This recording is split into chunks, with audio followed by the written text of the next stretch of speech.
I just want to see true. Good.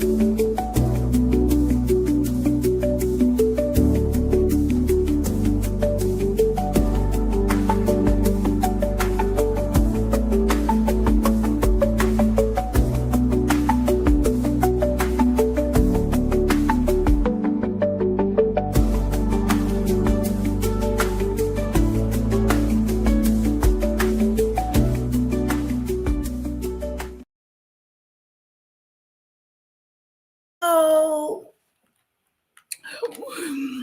Hello. Is anybody out there? Hello.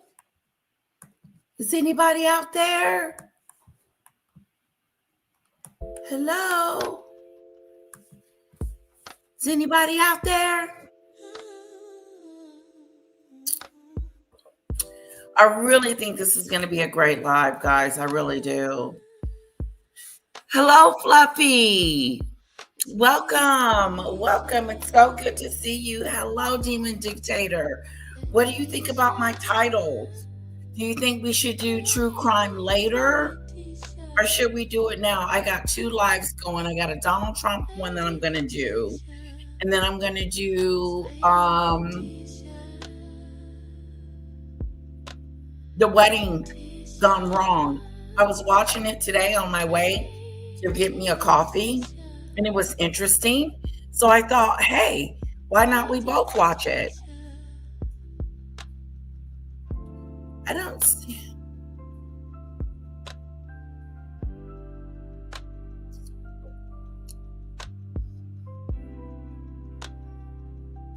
Because what was we supposed to do today, Demon Dictator? We were supposed to do either Oprah Winfrey's interview or something else, or Tom Sykes, I think it was. Demon Dictator, something's wrong with my you know how it tells you how many people's in the chat? Something's wrong with it. It's not showing. I don't know how many people's in here. Not a good sign. Hyper's Bazaar. Yeah, because you said you were going to read the Hyper's Bazaar, right?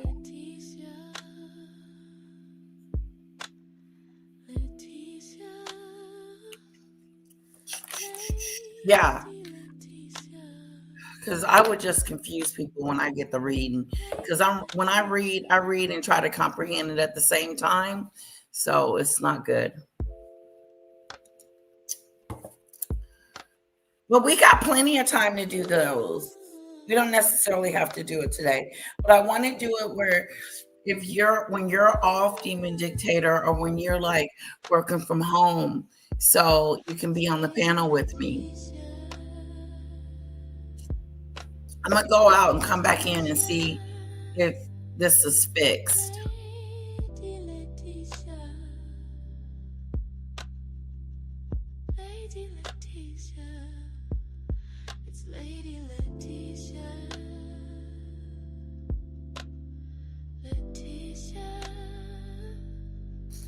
There's something wrong with my live. Thank you. That'll be awesome, Demon Dictator. That'll be great. Because I heard it was a page turner. She just makes a fool out of herself again. Demon Dictator, can you see how many people's in the chat just by looking at the chat button? It's not working for me. So I don't know how many people's in here.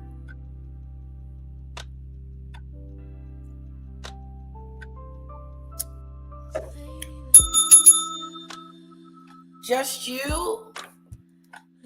Oh, wow. I guess we'll wait. Maybe my topic is not that.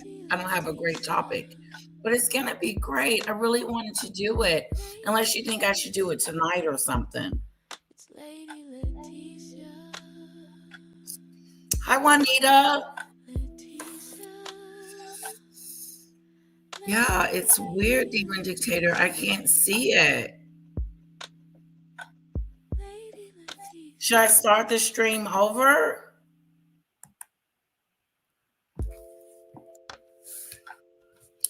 Or I could StreamYard.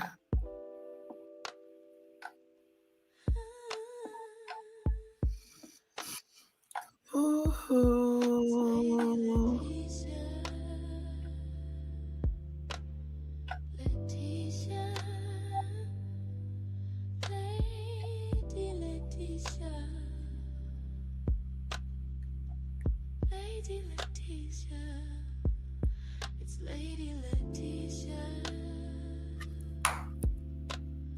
Lisa says she's here. Kevin's here. Juanita. Okay, can you tell me when we have 10 people in the chat? That way I can get started.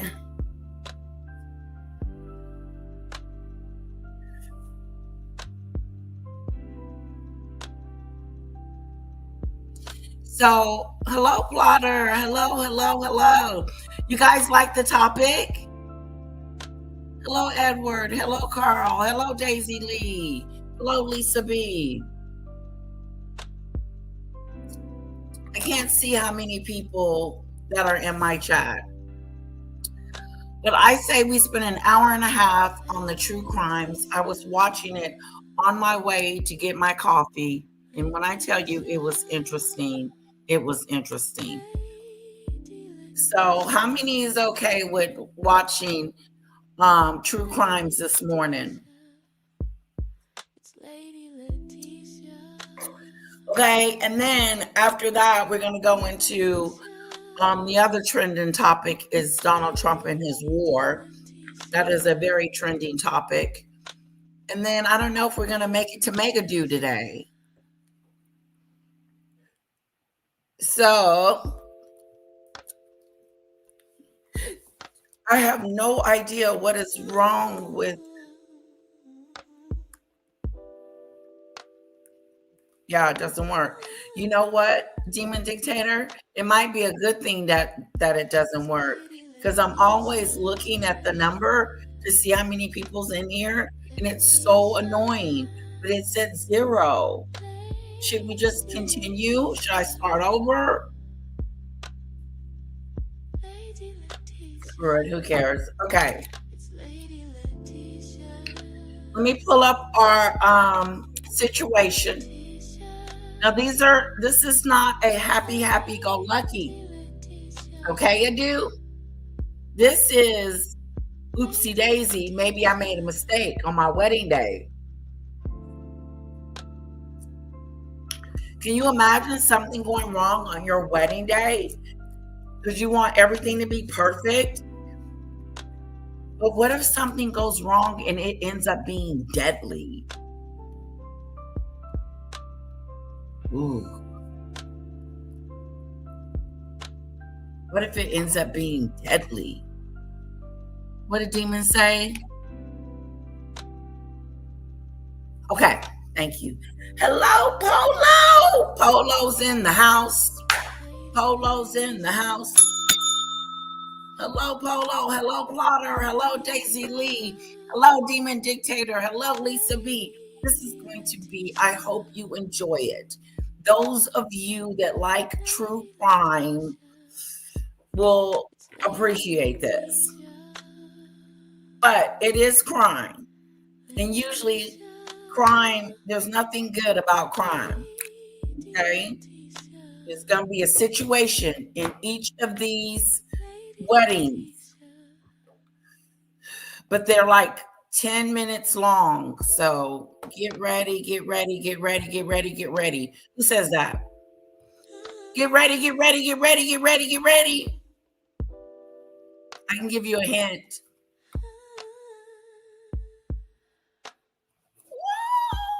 Whoa. All right.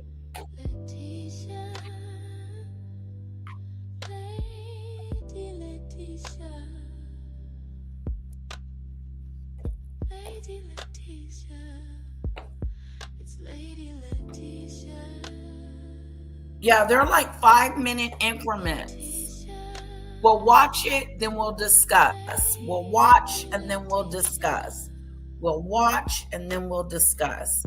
You tell me what you would have did at this particular moment if you were going to your wedding and it was going on wrong, and what would you do if your wedding plans go awry? What if something technical happens that is out of your control? Okay? Yes, it is, Polo. It is a marvelous Monday. A marvelous Monday. Yes, yes, yes, yes, yes. I'm so glad to see you guys. I hope you had a wonderful weekend. Hello, Kevin. Kevin's in the house. Okay, here we go. This is the first crime story. Trigger warning. Okay, it's on the screen. Where have you ever known true crime to be not triggering? Okay, so if you're gonna be triggered, dude, hold on to your seats. In today's video, we examine the worst wedding deaths decisions and limited her control. The reveal her final professional project, managing every detail herself. She passed on licensed aviation effects teams, fortune investing in software infrastructure tied to cloud storage and aerial data, and he fixed. Marissa Carlisle were a wealthy Napa Valley couple. Evan and Marcia Charlie. Okay, this is the couple. This is the couple where it all went wrong. Evan, 41, built his fortune investing in software infrastructure tied to cloud storage and aerial data, and he fixated on clean, stable overhead imagery that looked effortless and controlled. Marissa, 38, was a former event planner, pregnant with their first child. She treated the gender reveal as her final professional project, managing every detail herself. She passed on licensed aviation effects teams, not because of cost, but because their protocols slowed decisions and limited her control. The reveal was scheduled for late morning to catch even light across the vineyards before the heat distorted the air. They were going to do a private reveal. Helicopter was hired to hover just above the terraced rows, while colored powder marked the moment on camera. Guests waited below with phones raised. The pilot held. Hold on, guys.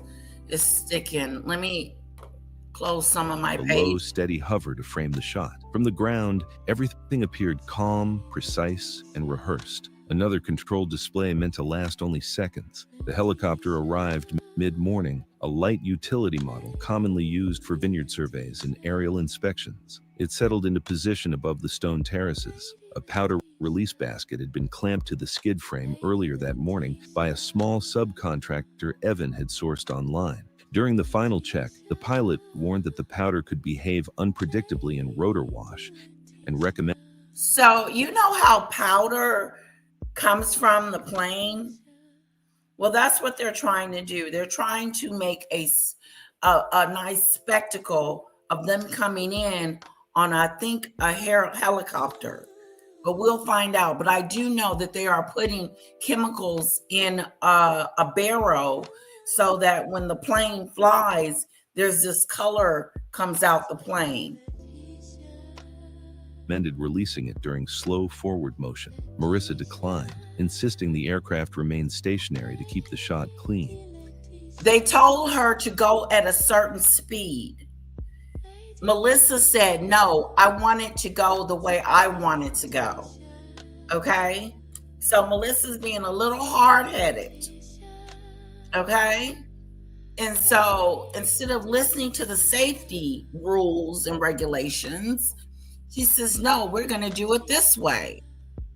Finely milled cornstarch mixed with powdered pink dye was loaded into the basket. The vineyard security cameras were active, recording for insurance documentation. Friends and staff watched from a distance, phones raised. The aircraft was hovering just above the upper terrace level, with stone retaining walls rising unevenly along the slope beneath it. The pilot repeated his concern. The release mechanism was armed anyway. When the powder was released, it did not fall. The rotor wash pulled it upward in a dense cloud. The rotor wash pulled the powder upward into the aircraft's disturbed airflow, disrupting stability around the tail boom. There it Within is. seconds, the helicopter yawed sharply to the right. The pilot attempted a correction, but directional control deteriorated rapidly as the tail rotor lost effective authority. The nose dipped as the aircraft began an uncontrolled spin. The tail boom clipped a stone retaining wall lining the terrace.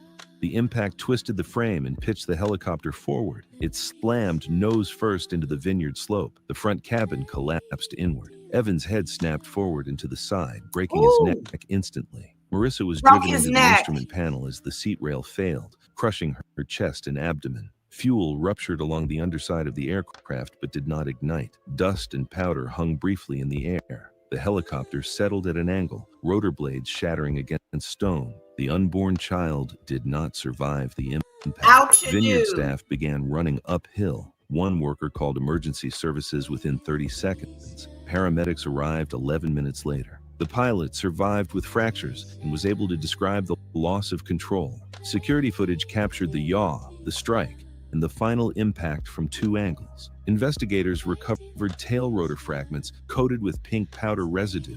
Flight data confirmed a sudden imbalance and loss of directional control immediately after release. The coroner reported Evan died instantly from a broken neck and brainstem injury. Marissa suffered massive internal bleeding, crushed lungs, and ruptured organs. Death occurred within minutes due to blunt force trauma. The fetus showed no signs of survivability after maternal injury. The final report cited unauthorized aerial. She was pregnant. Modifications and disregard of pilot warnings. Marissa's planning notebooks were logged as evidence. Pages showed safety notes crossed out and replaced with instructions emphasizing stillness, framing, and timing. The helicopter never caught fire. It simply stopped responding. And when control disappears in the air, the ground doesn't forgive mistakes. It was May 21st. That was a sad story. What went wrong? Whose fault was it? How could it have been prevented? What do you guys think? Lucky pilot? He just had scratches and bruises on him, but the rest of the passengers, the bride and the groom, didn't make it. Can you imagine? Whose fault was it? I blame two people.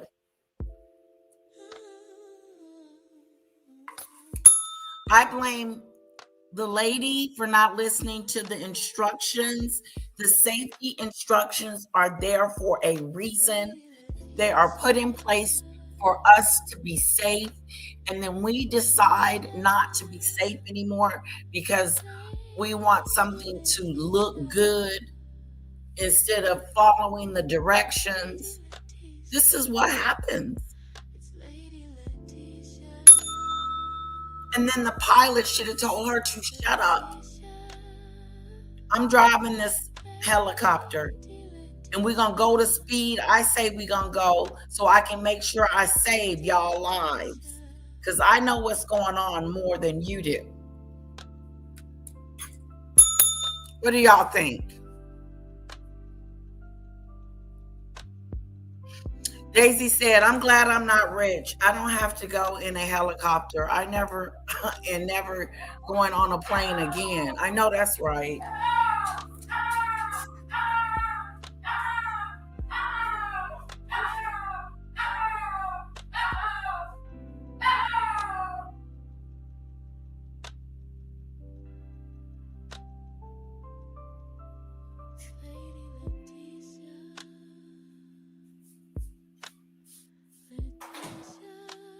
He misses his daddy. His daddy's in the office. Rockadoo, I'm so sorry. Daddy's in the office. Let's see what else we got. We got Daisy said she glad she ain't rich. She ain't going in no dang on plane. I don't believe you. Safety first, says Carl. I believe that too. I hate heights as it is, says Daisy. Zip it.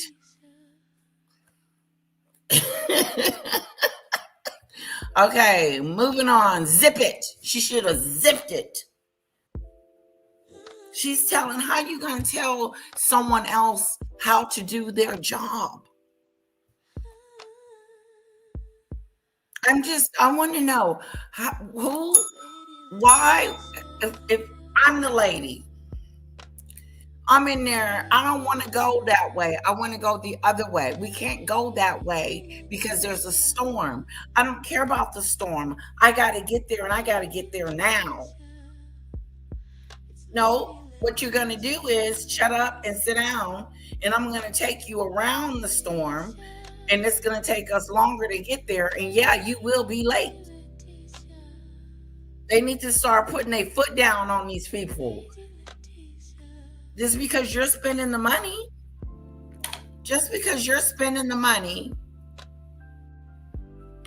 doesn't mean I have to abide by what you say to do. I'm the expert. I'm the pilot. I'm running this. This is my showy do. I heard Earl. Good for him.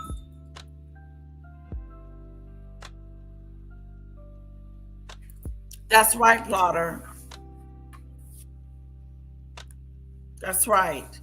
Everyone told the captain how to sail the Titanic. They didn't listen to him either. No, the captain was like, full speed ahead. Full speed ahead. Choo choo. Okay, our next story. 2016. It looks like Italy. 2016, along the Wilmington River waterfront in Savannah, Georgia, humid air clung to a weathered wooden pier, extending into brackish water as the afternoon temperature reached 84 degrees. Light clouds drifted overhead, offering brief relief from the coastal heat. Arthur Moss, 62, stood adjusting his navy blue suit jacket near the pier's entrance. The retired dock supervisor carried himself with the rigid posture of a man who had spent 4 decades enforcing safety protocols at the port. His weathered hands, scarred from years of handling cargo equipment, smoothed his tie as he watched venue staff make final preparations. Arthur's practical nature had made him question the pier's suitability months earlier, but his daughter's vision for a waterfront ceremony had prevailed. The bride, his 29-year-old daughter who worked as an event planner in Atlanta, had selected this historic pier for its romantic appeal.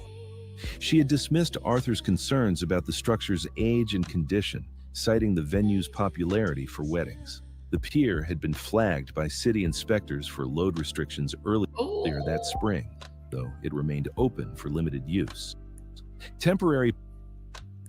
I like to listen to the warning signs, okay?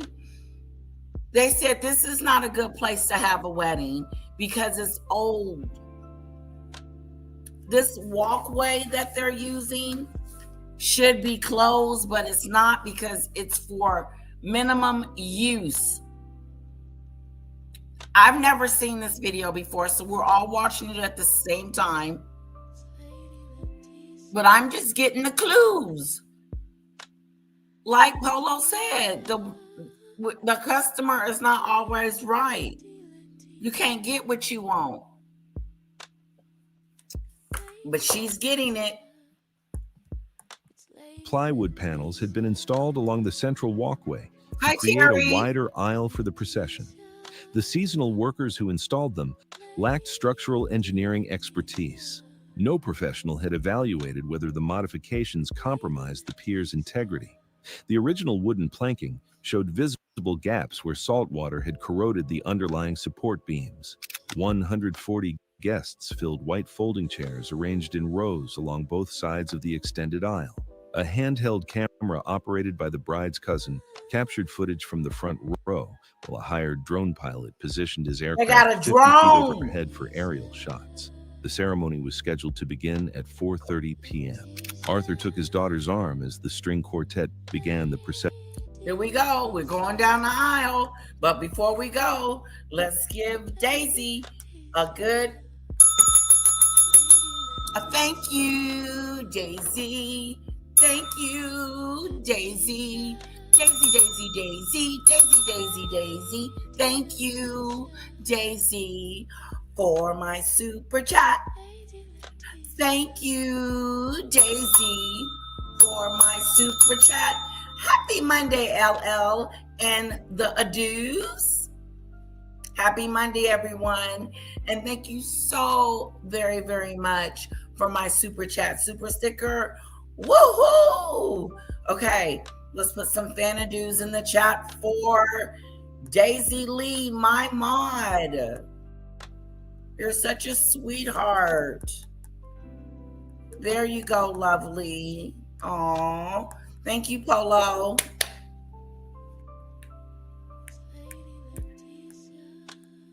Sessional music. The guests rose simultaneously from their chairs, introducing dynamic loading and vibration across the pier's central span that stressed already corroded connections. The sudden shift in distribution stressed the corroded bolt connection. Look at this. Is they standing on top of something? Are they in the water? Pilot positioned his aircraft 50 feet overhead for aerial shots. The ceremony was scheduled to begin at 4:30 p.m. Arthur took his daughter's arm as the string quartet began the processional music. The guests rose simultaneously from their chairs, introducing dynamic loading and vibration across the pier's central span. The pier. Already They're getting married on a pier. Look at this. Corroded connections. The sudden shift in distribution. Here they go. Here they go. Look at this. I don't know why these people rented this out to them if it was going to be dangerous. So I'm going to blame the venue. The venue is wrong to rent out something that's not reliable. At least that's what we're thinking. I don't know what's going to happen. Stressed the corroded bolt connections beneath the central span. As father and daughter stepped onto the modified aisle, the drone footage captured the procession from above. Arthur's measured pace reflected his awareness of the pier's age, though he showed no visible concern. They had walked approximately 30 feet when corroded bolt connections at the pier's midpoint failed in rapid succession under combined dynamic load. The central section of the aisle collapsed inward without warning. Arthur fell 18 feet through the broken planking onto a mixture of exposed timber supports and concrete footings below. The initial impact caused multiple rib fractures and bilateral lung collapse. Section from above. Arthur's measured pace, though he showed no visible concern. They had walked approximately 30 feet when corroded bolt connections at the pier's midpoint failed in rapid succession under combined dynamic load. The central section of the aisle collapsed inward without warning. Arthur fell 18 feet through the broken planking onto a mixture of exposed timber supports and... Look at that. Look at that. Concrete footings below. Concrete. The initial impact caused multiple rib fractures and bilateral lung collapse.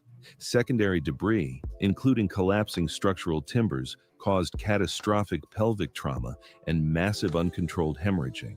The drone's overhead footage showed the collapsed section of the pier and a motionless figure beneath broken planks, partially obscured by splintered wood and twisted metal brackets. His daughter had been thrown clear of the collapse zone and suffered only minor abrasions. Emergency responders arrived within 9 minutes of the initial 911 call. Paramedics descended into the debris field, but found no vital signs. Arthur was pronounced dead at 4:47 p.m. from blunt force trauma and massive internal hemorrhage. The wedding ceremony was immediately terminated.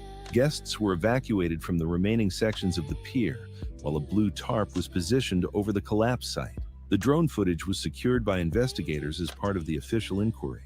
The subsequent investigation concluded that the pier's load capacity had been significantly exceeded during the ceremony, accelerating the structural failure.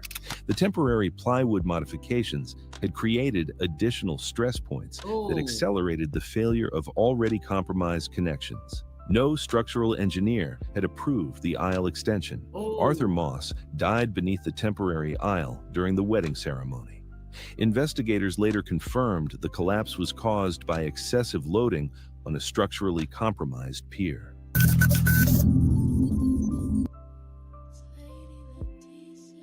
Another situation is or injuries. It just means the venue is liable for their deaths if property safety checks weren't done on the property. That's right, Plotter. That's right. That's right. Poor guy. I guess that's was her father, because he was walking her down the aisle.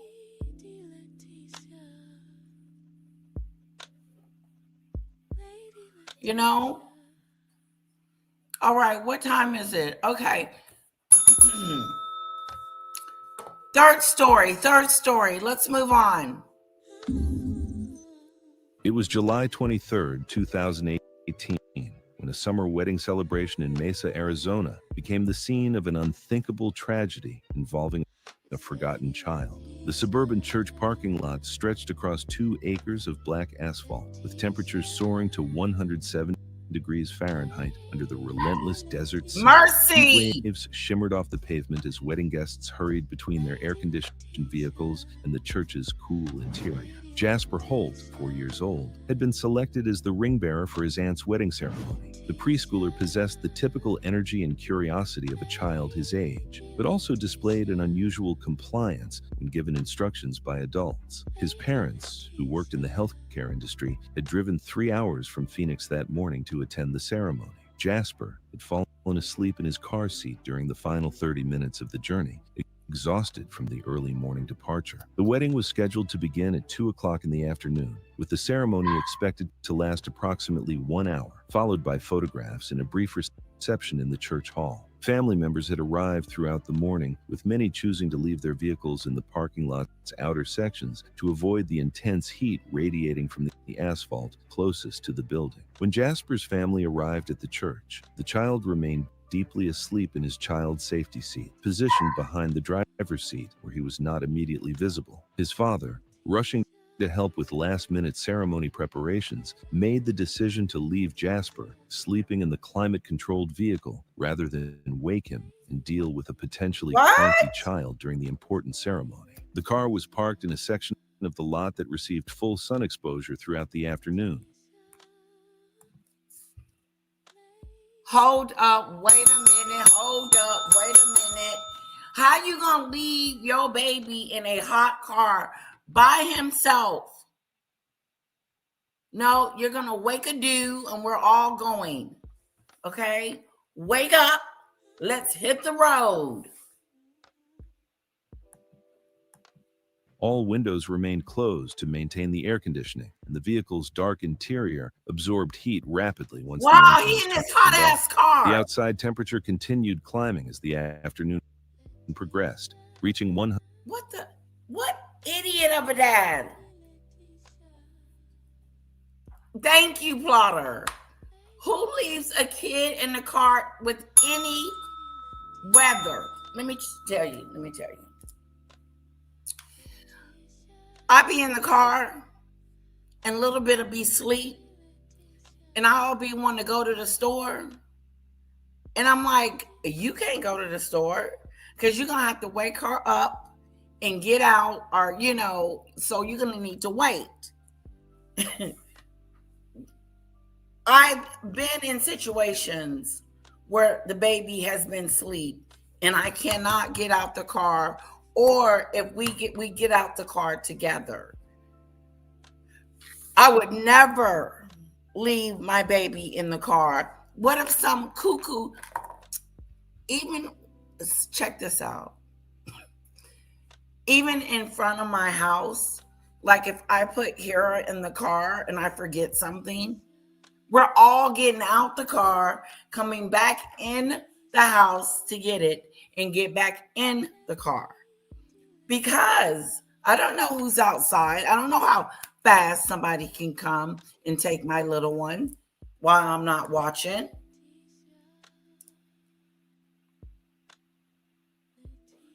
Right.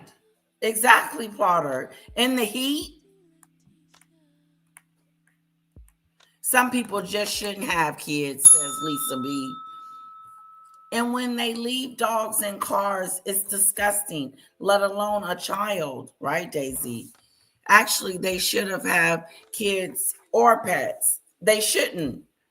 If you have to be told not to leave a baby or a pet in a hot car, then you shouldn't have them. The chat has spoken. The adieus has spoken.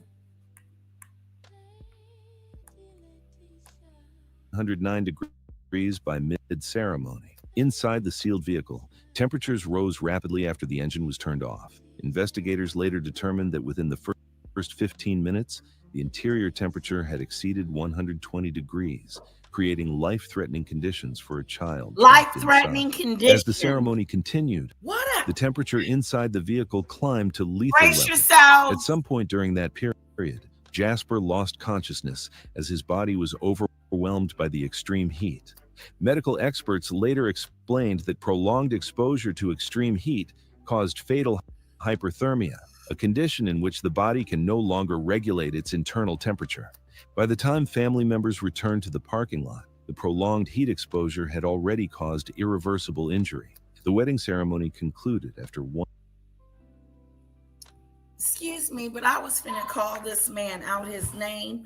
This a-hole left a child in the car the whole ceremony, you dumb jerk.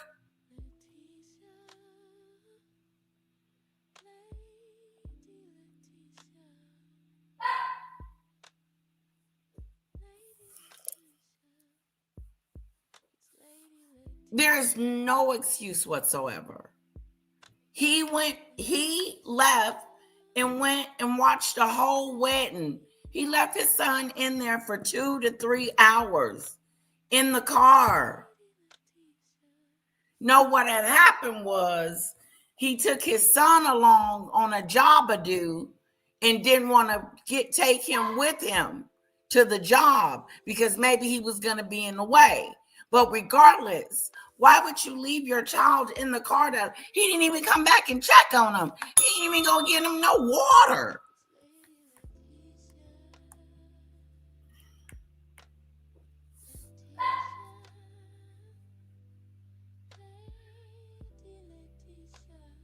Oh, that is horrible, Demon Dictator. That is so sad. It probably wasn't freezing cold, and it probably wasn't hot.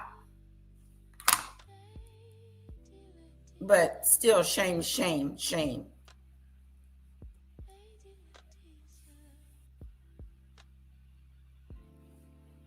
Unbelievable. 1 hour and 15 minutes, followed 1 by 20 hour minutes of and 15.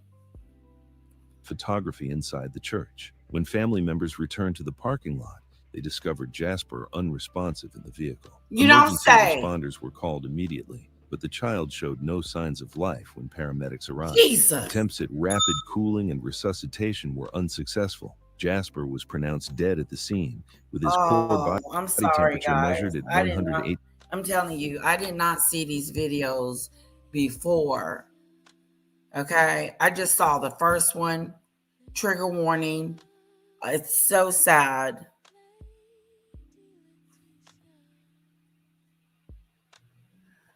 It's so sad. The poor little baby didn't make it because of his stupidityness of a father. He should go to jail.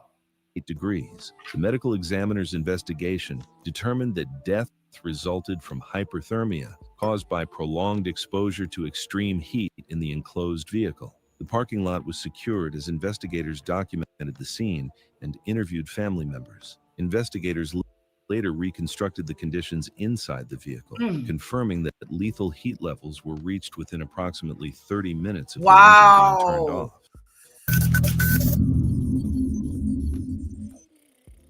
It was October 14th. When I get in the car and my husband's pumping the gas, he turns off the car, right? And me and poor little Kara, we're sitting in the car, hot. hoping and wishing Daddy would hurry up and get the gas in there so that we won't be hot. But just imagine, it only takes you a few minutes to pump gas. So me and Kara can hang out for a few minutes. But this poor little one, wow, what an idiot. Okay, how we feeling? How we feeling? How we doing? Are we okay? Are we just, can we go on? Is these true crimes too much for you? Let me know. Rockadoo. You want a treat?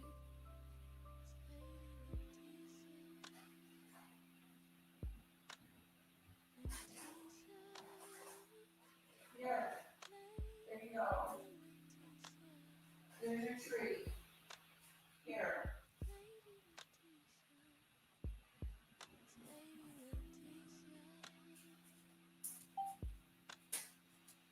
How we doing?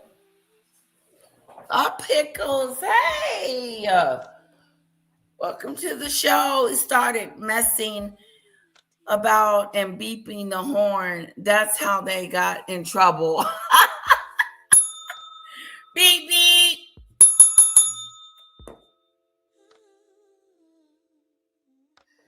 The three of us were great at messing around. That's funny. Ooh, got in there and started blowing the horn. Okay, Daisy Lisa, she's going with the flow. Well, let me see what time it is. My stomach is not doing too good. I don't know if it was the coffee or what.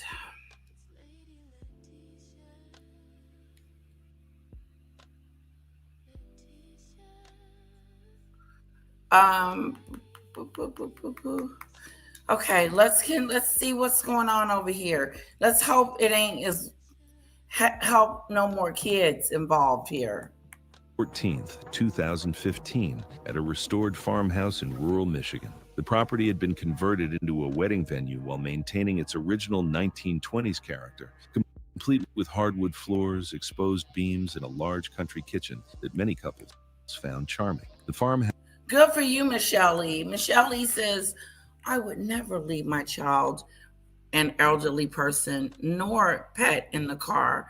I have reported incidents of children and pets being in the car that were still there 1 hour after I got back to my car. It's a shame. We all going in the store together, or we're not going at all.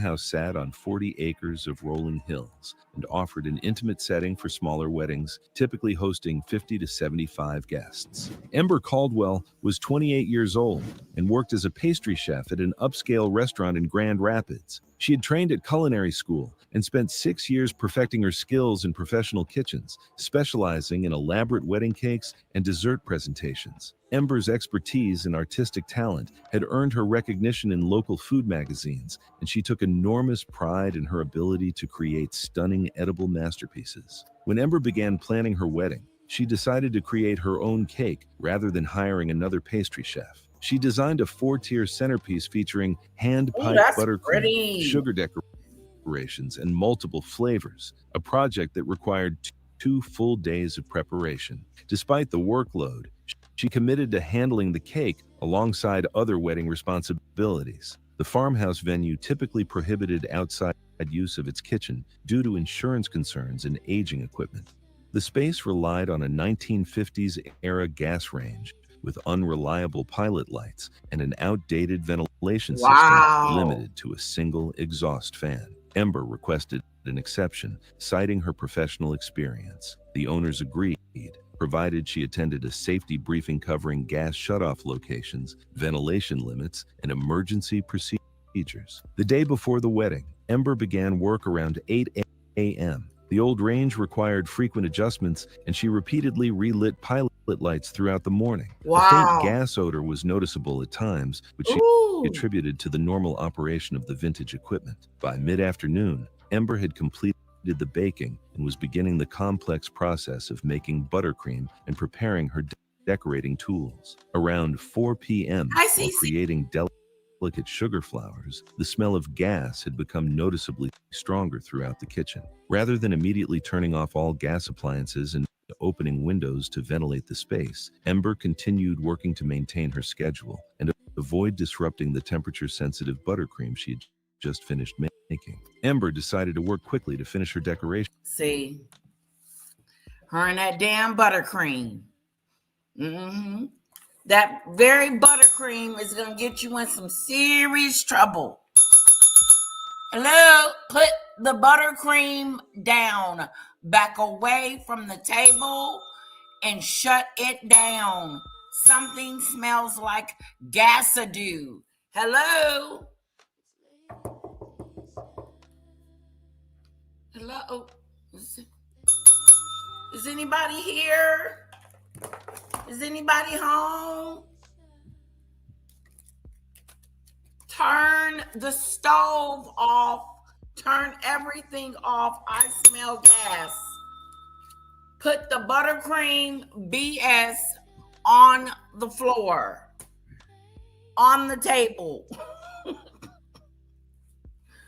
Put the buttercream on the table. Sit it all the way down. Have several seats. Have some seats. Look at this cake. If you don't check and find out what the hell that smell is, something gonna go down. I got a bad feeling about it because the gentleman is talking about it.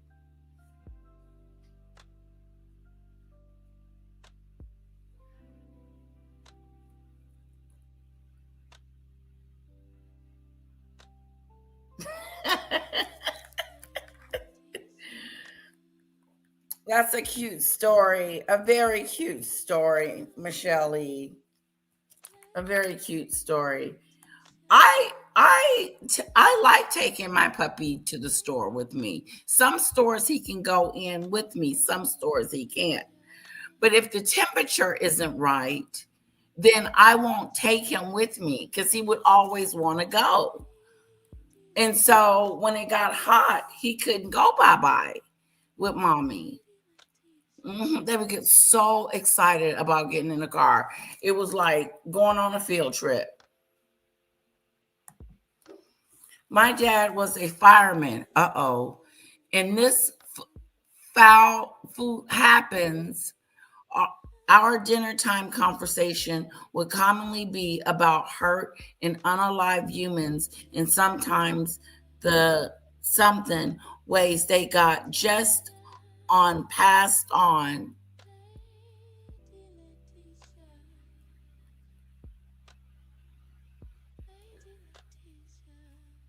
Wow, that is interesting that your dad was a firefighter. Hubby hates how I can actually eat a dinner and talk about heads being blown off or wrist bleeding, arteries bleeding out. Wow, you could have been a doctor because I couldn't have been. Not, no. I can't see all that stuff. That's a no. I can talk about it because I can't see it. Put the creamness down. She needs to put the cream down. Before addressing the gas problem, she continued using the butane torch while gas fumes accumulated. Look at this. Look at the kitchen. gas. The combination of leaked gas and an open flame created an extremely dangerous situation that went unrecognized due to. She has lost all senses. She's got this torch flying around. There's gas everywhere, leaking a dew. Her focus on completing the cake work. The ignition occurred at the range when a burner flared unexpectedly as Ember attempted to relight a pilot light. Flames spread quickly across the stovetop and into nearby wooden cabinetry, producing thick smoke that rapidly filled the poorly ventilated kitchen. Ooh! Flames immediately engulfed the area around the range and began spreading to the wooden cabinets and ceiling. Ember initially attempted to control the fire and secure nearby cake components before evacuating, but the smoke intensified quickly, limiting visibility and making continued movement increasingly difficult. The kitchen's single exit became blocked by flames within seconds, trapping her in the rapidly filling space. The farmhouse's balloon frame wooden construction allowed smoke and heat to move rapidly through the structure, and the kitchen filled with thick smoke that made breathing increasingly difficult. The historic building was not equipped with a sprinkler or automatic fire suppression system. How the hell you don't have a sprinkler? Every place has sprinklers. Succumbed to smoke inhalation before she could reach the exit or call for help. The fire continued to spread until wedding guests arriving for the rehearsal dinner noticed smoke pouring from the kitchen window and called emergency services. Firefighters arrived within 25 minutes but were unable to save Ember. Fire investigators determined that she had died from smoke inhalation caused by a kitchen fire that started when leaked gas was ignited by an open flame. The wedding was canceled. Can you imagine? Let's just go there. Come on, let's all go to the kitchen. We all in the kitchen together, okay? We're all in the kitchen together. The stove has caught on fire. I would have been trying to get some salt or a fire extinguisher or something that would put it out. But unfortunately, since she had gas in the air, everything was just soaking up that flame. That flame was feeding it. It was feeding it. She didn't have a chance. She should have got the hell out of there. She went back to try to save something. She went back to do something. Threw the pot away and got stuck. Then here's the kicker. Rock-a-doo. Rock-a-doo-little. Crazy cake lady. Yeah? Lose it. Lost it. All up in there with that smoke-a-doo. Get the hell out of there. There's flames everywhere. I would have went through that damn door, hot and all. Yeah, I would have got the hell out of there. I would have got the hell out of there. Try to at least. Just soak some water all over my body, put a towel over myself and try to get out that front door. I don't know. That's something.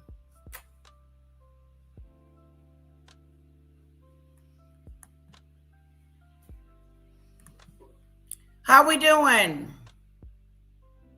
See, you faint at the sight of blood. That's interesting. You can talk about it. The buttercream wedding. That's what they need to name it. The buttercream.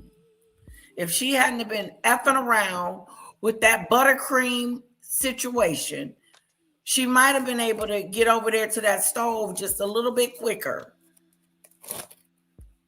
And where's the rest of the assistants? Did nobody see this? Ain't nobody seeing this but me. She was the only one in there cooking. Girl, you needed some help. You can't be trying to do that by yourself. Wow. Interesting. She must have been in there by herself. I didn't hear them say anything about Susan and Joanne got out. You know what I'm saying?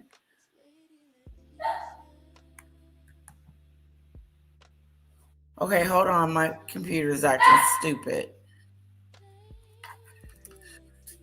Oh, it does. It just goes into the... Okay. Guys, I'm enjoying this. I hope you are. I'm really enjoying the wedding disasters. I'm not enjoying what happened to these people. It's very, very sad. But it did happen.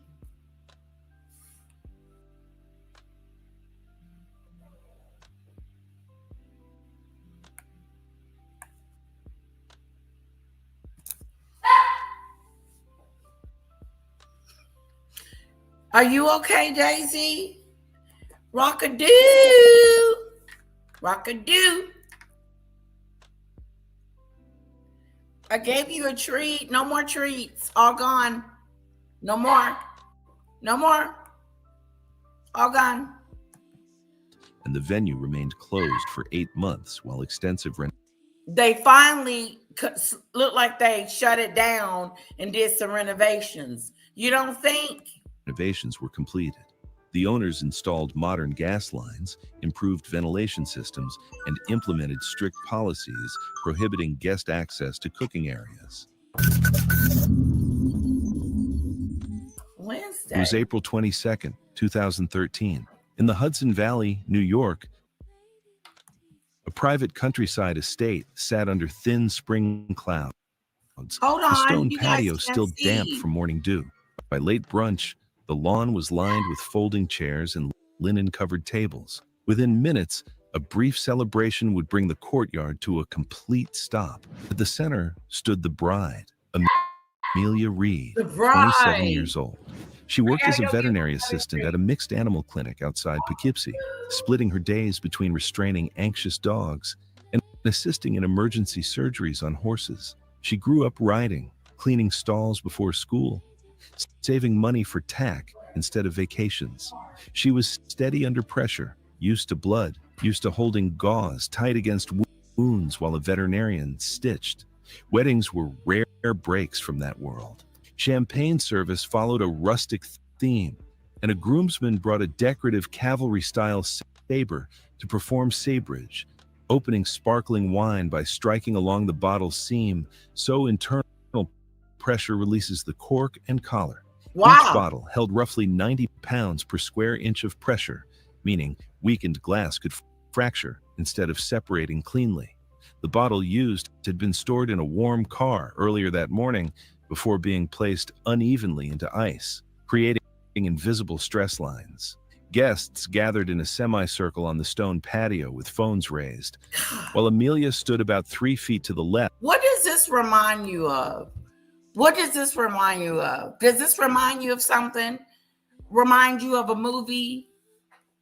If somebody can name it, they get the comment of the day.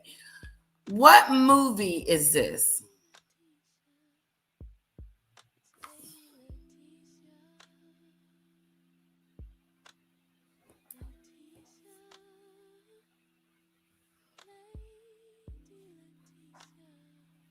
You think the bottle in how can something as simple as a champagne bottle could be a disaster? Okay, if you don't know, it's a movie. They came out with a new version of it. There's like 4 or 5 sequels. I'll give you a hint.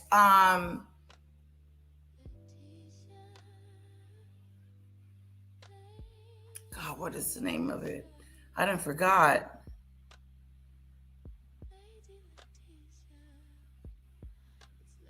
Okay. Yes, Carl gets the comment of the moment, the day. Go, Carl, go. Go, Carl, go. Go, Carl, go. Okay, doesn't this sound like the Final Destination?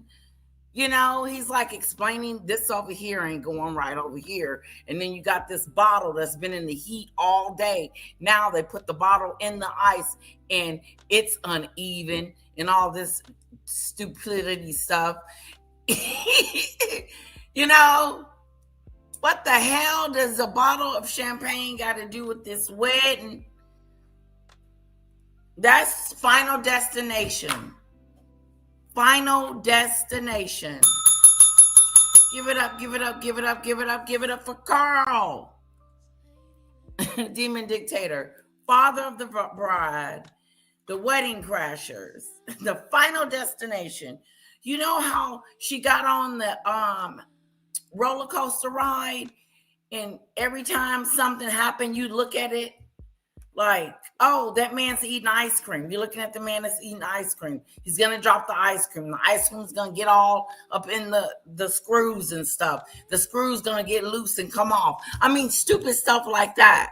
But that's what happens on Final Destination. If you have not seen it, the new one is really good. Have you seen the new one?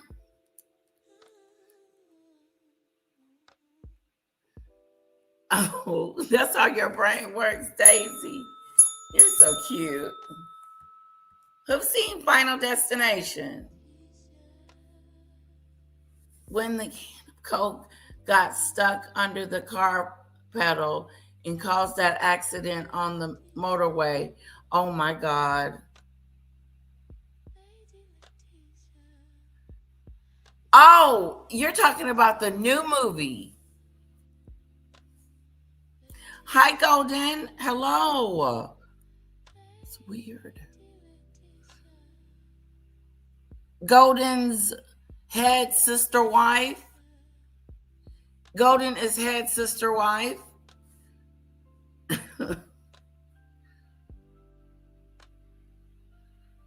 Okay, Final Destination series is crazy. It is. Have you guys seen the new one? The new one is so good. You're like, what the heck? What? Wait a minute, slow down. The movie keeps you focused and scared every moment you turn your head. You think something's gonna happen to these people. And it do. Yeah, they're gory. I'm not a big gory movie person, so that's not like my favorite genre of movies. No. What scares the hell out of me is ghost, paranoia, stuff like that. You know, like The Conjuring. I'm scared as hell. Yes. But look, let's see what's going to happen with this damn bottle. Left of the bottle's neck, the groomsman positioned the blade along the seam and drew it back. He had watched online videos, but had not practiced beyond.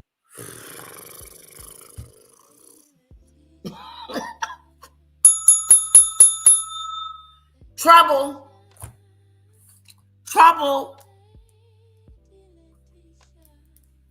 Trouble is a brewing. Trouble is a brewing. All because someone wanted to open a bottle of champagne a certain way. Somebody gonna get hurt. One attempt at home. He swung forward in one smooth motion.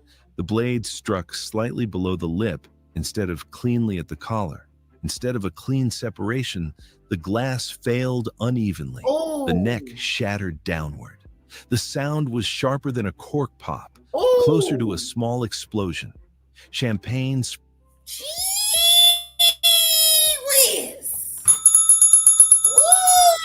Ooh, that was an explosion. Here, let me get my sound effects. That was an explosion.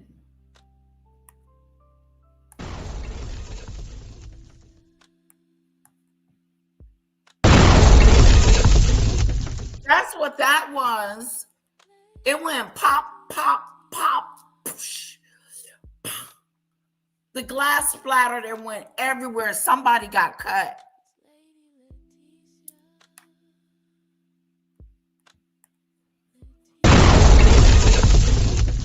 Somebody got cut. Hold on. Hold on. Here it is right here again. Separation, the glass failed unevenly. Ooh, look The how neck big the shattered bottle downward. was. The sound was sharper than a Look how cork pop, closer to a small explosion. Champagne sprayed outward in a white burst mixed with fine shards. The bottle exploded instead of opening cleanly, and a thick shard of glass shot sideways from the shattered neck. The fragment, later measured at about 3 inches long with a sharp, tapered edge, struck Amelia on the left side of her neck just below the jaw.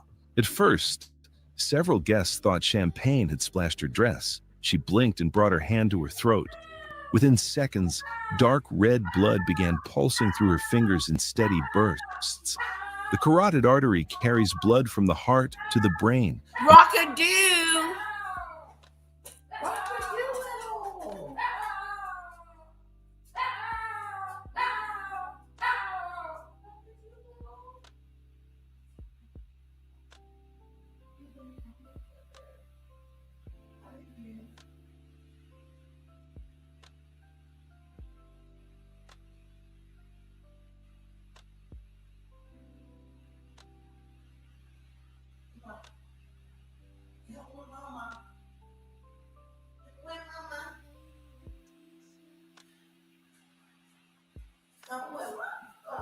Mamma mia, mamma mia, mamma mia.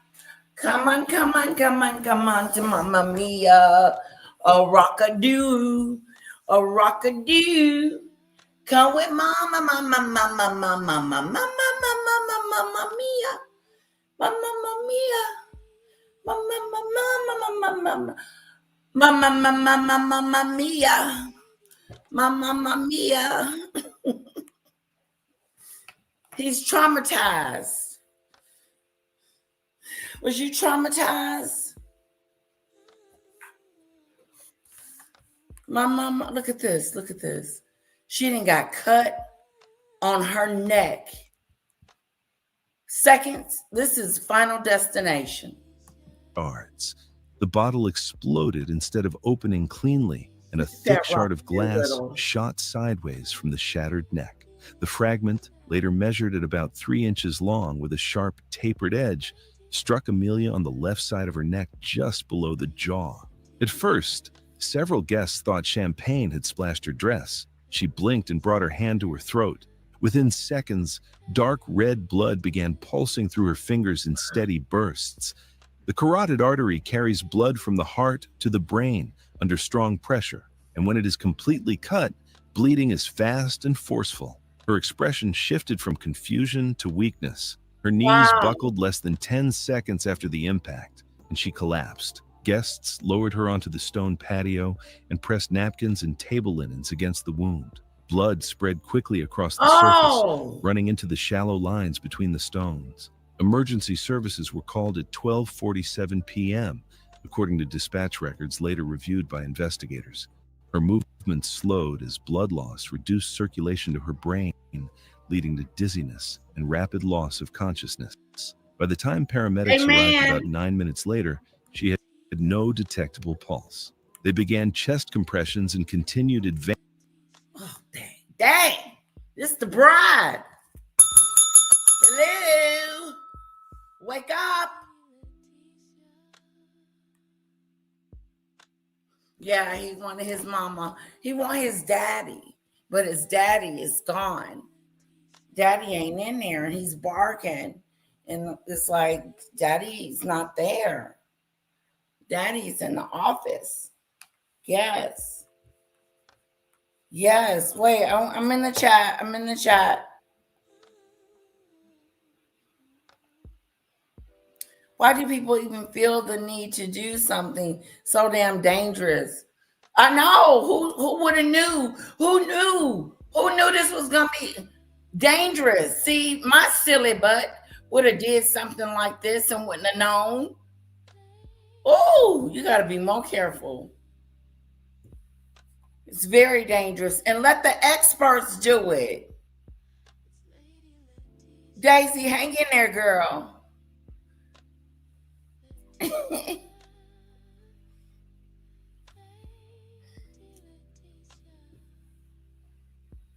Yes, amen. In Jesus' name. Amen, Daisy. Amen, Carl. Shoot. These accidents, like this could happen this is crazy. Advanced life support on the patio. Despite sustained efforts, she was pronounced dead at the scene. In the investigation that followed, authorities reviewed guest phone recordings She and didn't make collected it. glass fragments from the patio. The county medical examiner explained the findings in simple terms. A sharp glass shard had Oh, completely severed the left carotid artery. She lost a fatal volume of blood in under 2 minutes. Unconsciousness likely occurred within about 1 minute as blood flow to the brain collapsed. Outside an operating room with immediate surgical control of the vessel, the injury was not survivable. State police ruled the death accidental. The groomsmen faced a civil lawsuit, but no criminal charges. The estate prohibited sabrage and similar demonstrations. Amelia's parents later established a small veterinary scholarship at the community college she once attended, directing funds toward students training for emergency animal accident. care. Y'all okay? You need a minute? Let me It pause it. was October 12th.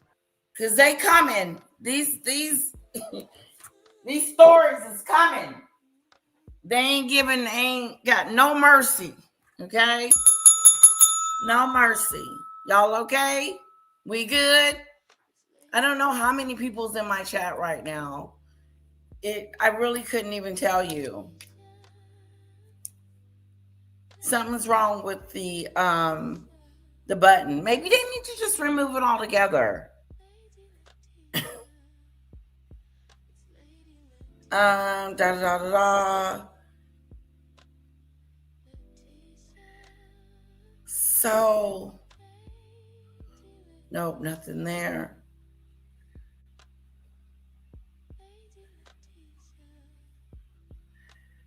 Woo!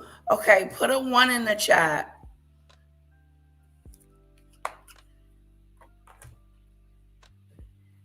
$14 likes. I'm good. Definitely trying to take heed. Okay.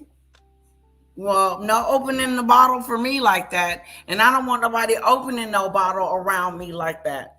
We good. I don't want nothing like that. Final destination. Crap-a-do. Okay, we're good. Let's go. 2018. At Takachiho Shrine in Miyazaki Prefecture, steady afternoon wind moved through cedar trees above a narrow gravel path carved along a steep ravine. Guests adjusted sleeves and hair as small stones shifted underfoot near an exposed edge, typical of the shrine's historic, minimally protected grounds. Among them was Aiko Tanabe, 24, the bride. She had recently graduated with a degree in architecture focused on traditional wooden structures and planned to work in heritage preservation, restoring aging temples without altering their original form. Choosing a shrine ceremony had been her idea, drawn to spaces where history and structure remained visible in everyday use. Friends said she often noticed small details others missed, straightening uneven displays, adjusting frames, and quietly pointing out structural flaws during visits to historic sites. She treated balance and structure as habits formed long before her career. So basically, what they trying to tell us is this woman is smart when it comes to structures. So she know when things are going to collapse, when things are on the twist, foundations jacked up. So she knows, like she's got an inner eye right here for it. So nothing should go wrong at her wedding. No, sirree. This should be smooth sailing. Nothing, not a structure shouldn't happen at her wedding. A structure shouldn't come down at her wedding or something slip-a-do like that. Not this one. Not because she's an expert. She just graduated with a degree in architect. Okay?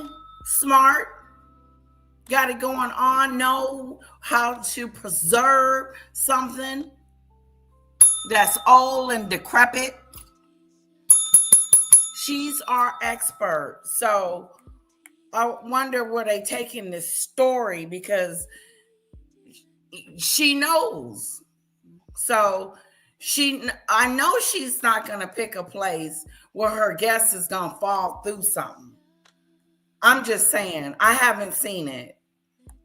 Career began. That afternoon, she wore a formal white kimono and a Sunoka kushi, a broad, rigid bridal headpiece secured into a styled wig with combs and ties. Look at It that. did not weigh much, but it extended outward from her shoulders, catching more of the wind moving through the gorge. Weather data later reviewed from the nearby Takachiho station recorded sustained winds around 20 miles per hour, with gusts reaching between 40 and 45 as air funneled through the gorge corridor. Like many traditional shrines, the path followed the natural terrain, with gravel layered over compacted soil along a curve that sloped toward a 60. So, excuse me, everybody in the chat. I'm gonna need some help. I'm gonna need some assistance. Get your hands ready to type. What is this? Is this what she's going? What is this? Wait a minute. What the hell is this? Crunching lightly against the gravel, the wind moving through the gorge. Weather data later reviewed from the nearby Takachiho station recorded sustained winds around 20 miles per hour, with gusts reaching between 40 and 45 as air funneled through the gorge corridor. Like many traditional shrines, the path followed the natural terrain, with gravel layered over. Okay, what is this? Okay, what is this right here? Is this like, what is this? Is this where she's headed or going, coming from, going to? What? Like, what is this? I didn't see it earlier. I didn't see where she wanted to get married. Is this where the hell she wanted to get married? A small avalanche?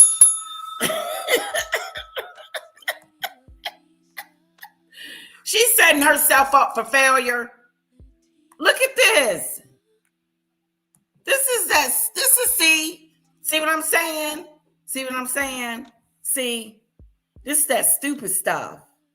You don't do stupid stuff. You don't put yourself directly into an avalanche, dangerous stranger way, and ready to slip and fall down a hill on your wedding day. This looks like disaster is going to happen. I could have told her that. That's what I'm thinking, Demon Dictator. Is she going to be blown away, carried away by the wind? Is her headpiece going to get caught on one of these rocks and take her down? Like, what the hell? Why even? Thank you. Temple. Go to the temple. Hello? Somebody tell her before she walk across this thing. How far is she going? This is that stupid stuff. This makes no sense at all. Help us. Yeah, because they brought it up, you know, CC. They brought up the headgear, how it was tied around, and then, you know, it's windy. Okay? Yeah, this is that stupid stuff. Yeah, she's in that stupid shit. That's the stupid stuff. Yeah, this ain't no this. Over compacted soil along a curve that sloped toward a 65 to 75 foot drop under rock shells. 75 feet drop. There you go. 75 feet drop. That's why I want to get married. I want to get married right here on top of the mountains where all this crap going on and this is going on and da. I want to, this is that stupid stuff.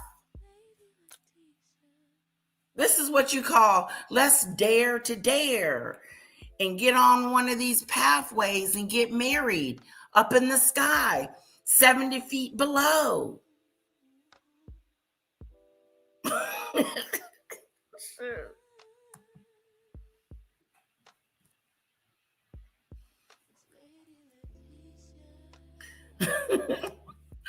Hi, Marine. Hi, Fanadoos. Okay, guys, look at I just want everybody to get a clear vision of where she's going to be getting married. And I would have told whoever would have suggested this, hell no. Why? Why do I want to risk my life to say I do?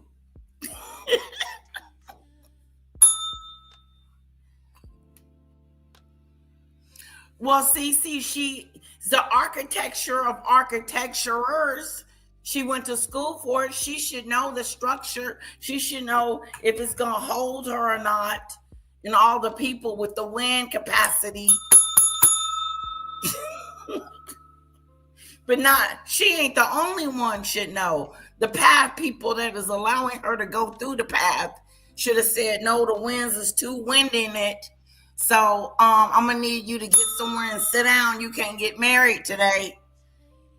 That's going to be a no-a-do. No, look at this. 70 feet up. And all that's down there is rocks and stuff. First of all, I wouldn't have my ASSS on this thing just to walk across. I'm like, I don't want to go. Who's going across? Just because. Okay? Tell me in the chat. I need my chat to wake up. And I need you to tell me who is going to walk across the bridge. Who's going to do it? Raise your hand. Put a 1 in the chat if you would just do it for sightseeing, because it's a tourist attraction, whatever that is. Or put a 2 in the chat if you said, hell no. Because somebody could accidentally push my butt right over. Bloop. And there I go. It was an accident. No, get the heck off of stuff you don't supposed to be on. Whoever created this bridge is a no-no. Unless you're trying to get from one town to the next, get off this bridge. What is this purpose?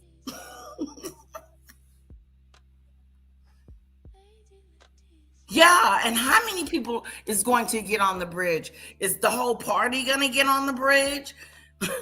Brave attendees of this wedding, wear your tennis shoes. My daughter would say, Mom, I'm brave. I can do it. She's so cute. Not me. I'm not getting on there. I'm not walking across there to see you get married. I'll see your ass when you get back across the bridge. Okay? Because, excuse me, how many of us can be on this thing at one time? And shallow water below. There were no tall guardrails, only low wooden posts spaced intermittently. Earlier in the afternoon, a shrine attendant mentioned strong crosswinds along the cliffside stretch and suggested keeping photographs closer to the main courtyard. The photographer preferred the gorge backdrop. By then, repeated foot traffic had loosened the top layer of gravel. Aiko stepped onto the narrow curve with 2 bridesmaids several feet behind her, their sandals crunching lightly against the gravel. Other guests stayed back to leave the photographer a clear line of sight. The wind moved left to right across the path in uneven bursts, lifting her wide sleeves and pressing the fabric briefly against her arms before easing again. Small pebble.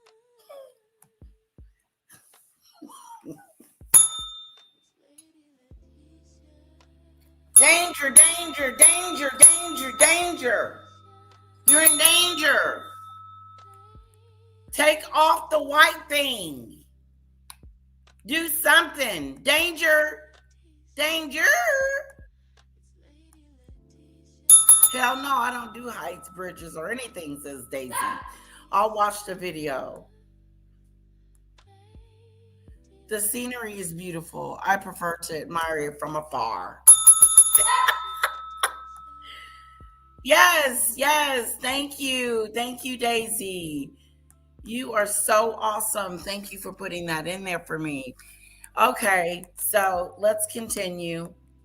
Shifted and skittered toward the exposed edge with each gust. Told you it was gonna She get- paused near the outer side of the curve to steady herself, adjusting her stance by inches. Witnesses later said she glanced down briefly at her footing. As another gust pushed through the trees, the headpiece and sleeves caught the air together. This gust was stronger. It did not lift her, but it twisted her upper body to the right. Her right heel rolled on loose gravel. The sole slid outward across the shifting surface. She raised her arms to counterbalance, but the lateral force continued for another fraction of a second. Several witnesses described hearing a short scraping sound as her sandal lost contact. Her body pivoted toward the drop. What the fuck?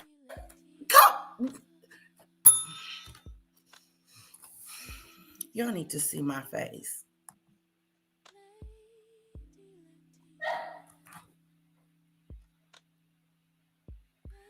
What happened to the rail? Why is she loosey-goosey in it? What happened to the rail? There was a rail. Didn't you see the rails? They had brown rails. I figured her thing was going to get caught in a rail, but she is loosey-goosey. She's out there just doing it. Good for you, Carl. Thank you.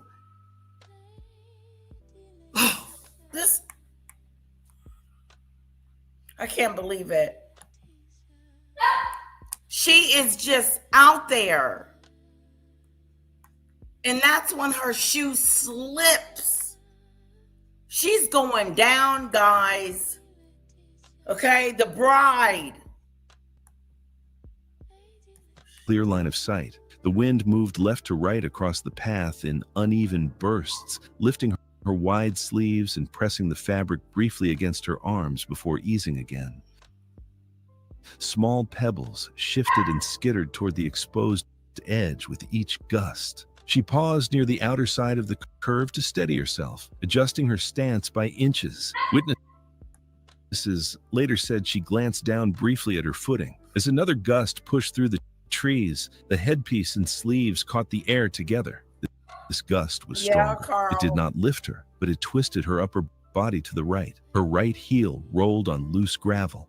The sole slid outward across the shifting surface. She raised her arms to counterbalance, but the lateral force continued for another fraction of a second. Several witnesses described hearing a short scraping sound as her sandal lost contact.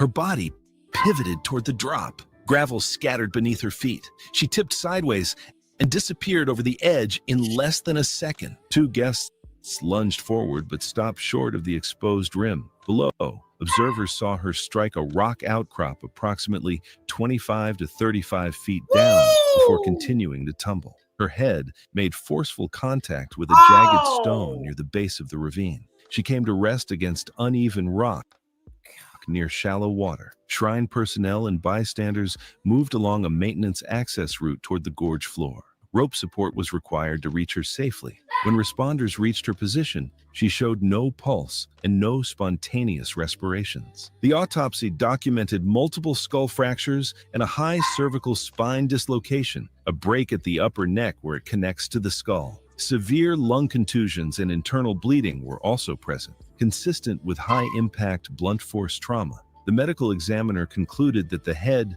and upper cervical injuries would have caused immediate loss of consciousness and were rapidly fatal. Toxicology results were negative. The death was ruled accidental. In the months that followed, shrine officials installed low-profile safety barriers along the exposed curve. The additions preserved the traditional appearance while creating a clearer boundary along the ravine's edge.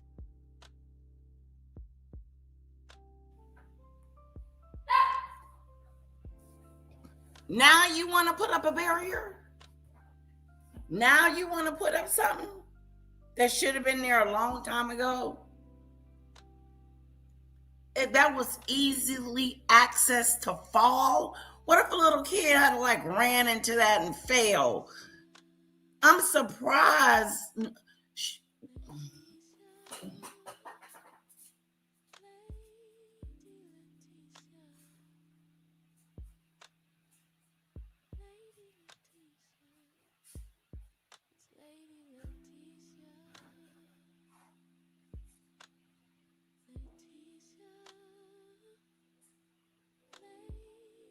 No more treats. You're gonna get sick, and it's gonna be all my fault.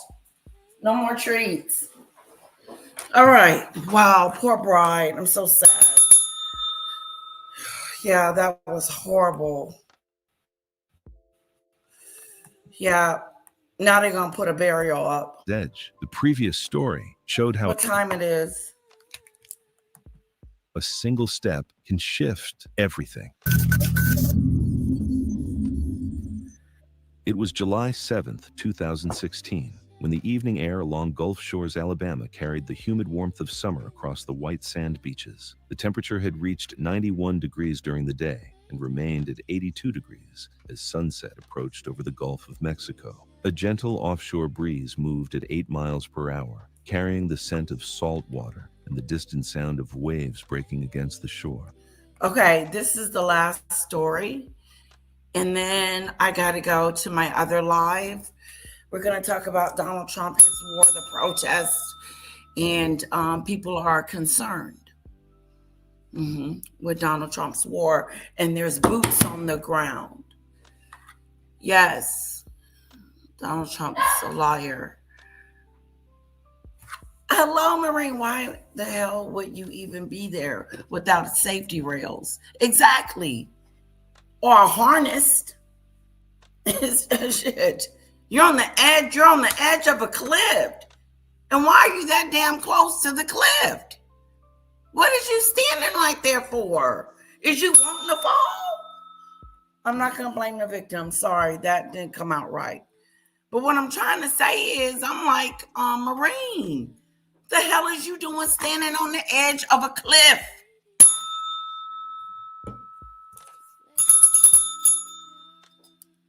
And your sandal gets caught up in it. Get away from the danger. Step back. Somebody should have said, step back, move over. You too close. She was that close to the edge. Jesus.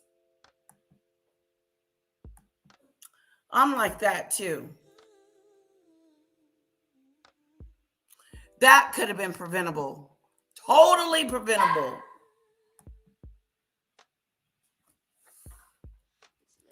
Okay, last story, and then I gotta go. I got, like I said, and I'll let this play, okay? One more story. Now there's more, so we'll come back another day and do more of these. I'm just trying them out and see how you like, the true crime where we're going. This is a long series. So, I will be showing this again. Okay, not this particular segments, but these stories.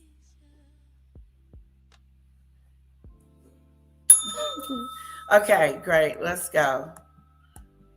The sky was clear with excellent visibility extending miles over the water. The beachfront wedding ceremony had concluded on a private stretch Oh, that's of sand pretty. bordered by sea oats and dune grass. 80 guests gathered on the beach as the sun painted the horizon in shades Oh, that's of gorgeous.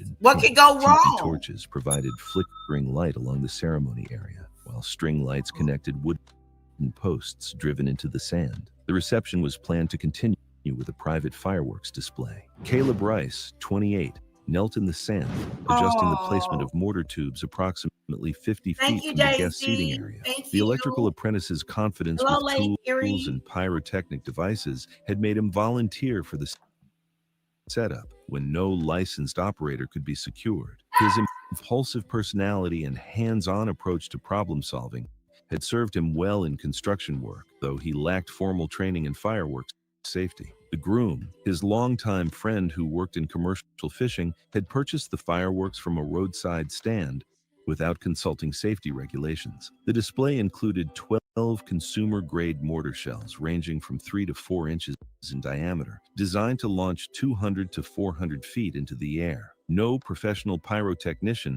had been hired due to budget constraints. The mortar tubes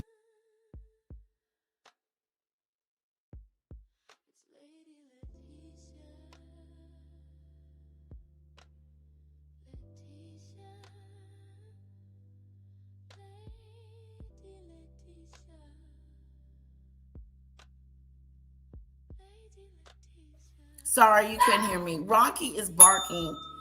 He's got an attitude because daddy's not here and mommy has put her foot down. There is no more treats. So anyway, why would you buy a stand and not have all the safety and things that you need to run something like this? Wouldn't that freak you out that some could spark up and then go off and then your whole building just blow up into firework land? Like that would scare me. So what do we need to ensure everything goes well? So I don't know who bought this. I missed the part of who's the owner. Is it the fiance? Or is it just the people on the islands thing? Why is this important? Should I rewind it? Okay. Let me just go back just a tad. I missed something.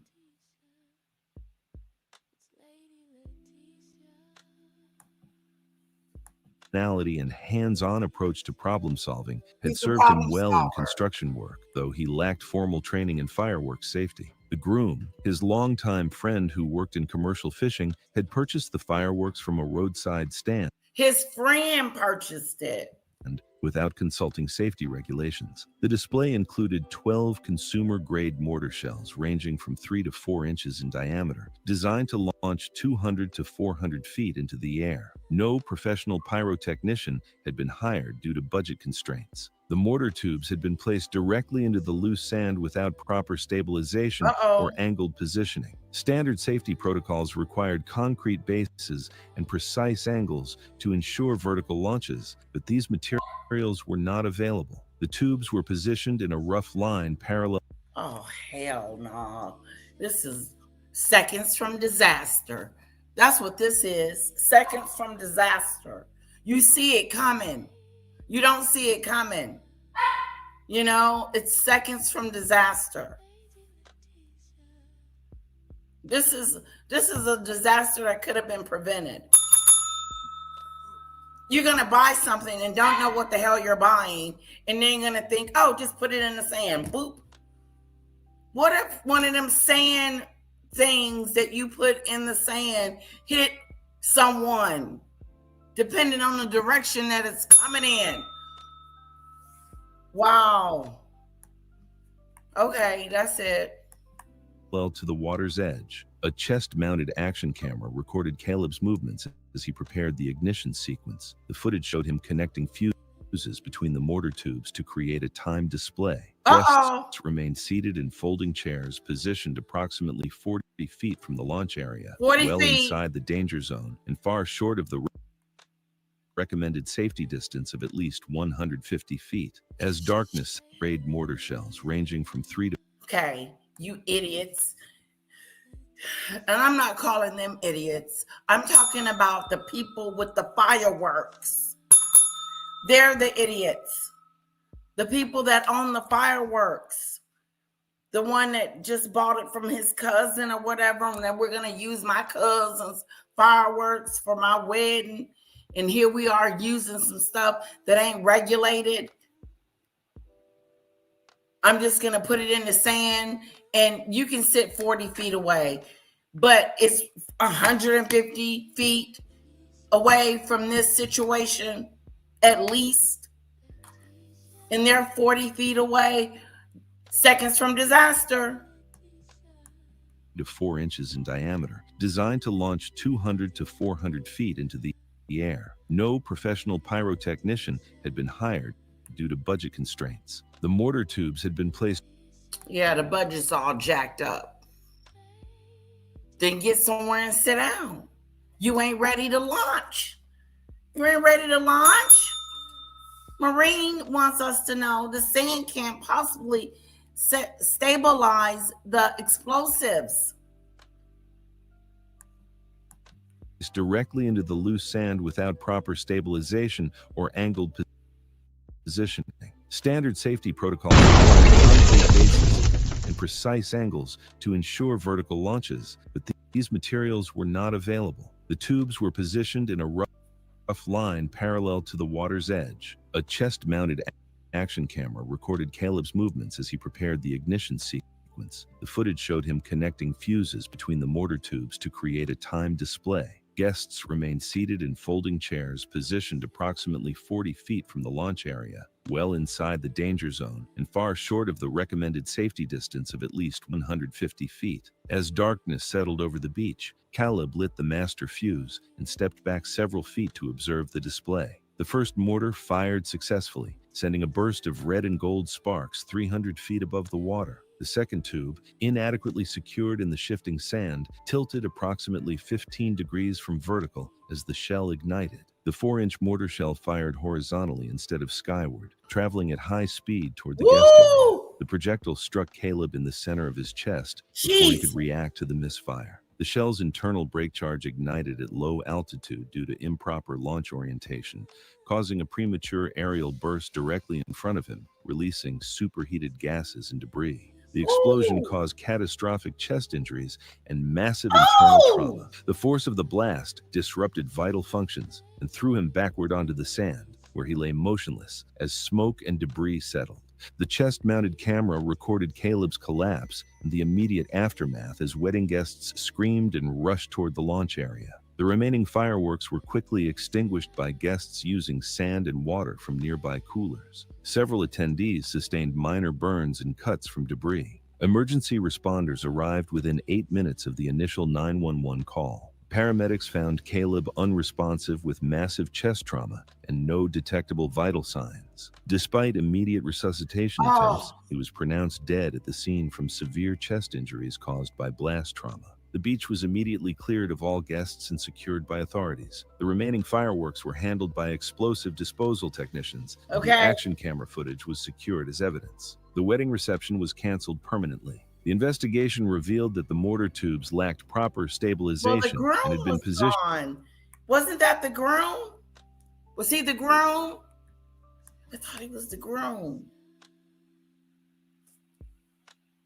Yeah, trying to have a fireworks on a firecracker budget. That's right. That's right. Trying to be cheap. Cheaped his way right on out.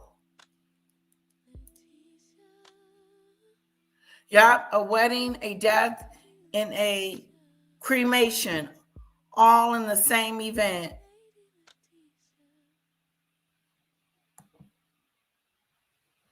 That was the groom. Oh, but they canceled the reception permanently. You think? Why would they have that when the groom is no longer with us? May he rest in peace. Too close to spectators. No licensed pyrotechnician had overseen the display. It was too close to spectators. There was no licensed person to look over the situation. He's telling us what went wrong. Paramedics found Caleb unresponsive with massive chest trauma and no detectable vital signs. Despite immediate resuscitation attempts, he was pronounced dead at the scene from severe chest injuries caused by blast trauma. The beach was immediately cleared of all guests and secured by authorities. The remaining fireworks were handled by explosive disposal technicians, and the action camera footage was secured as evidence. The wedding reception was canceled permanently. The investigation revealed that the mortar tubes lacked proper stabilization and had been positioned too close to spectators. No licensed pyrotechnician had overseen the display. The investigation concluded that improper setup and the absence of professional oversight led to the fatal fireworks incident. All right, guys. It was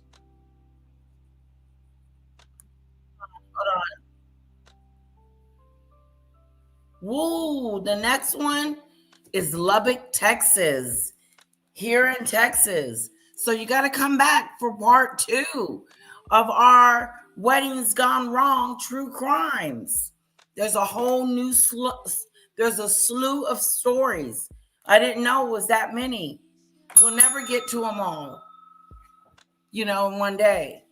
So we'll come back. Thank you guys for joining me. I'm moving over there to Trumpville. So come and let's find out and see what's going on with the war. With the war. It was supposed to be the happiest day of his life. Yeah. And then he lightened it. He right up on it. Woo, Jesus. Bye, Daisy. Bye, guys. Bye-bye. See you soon.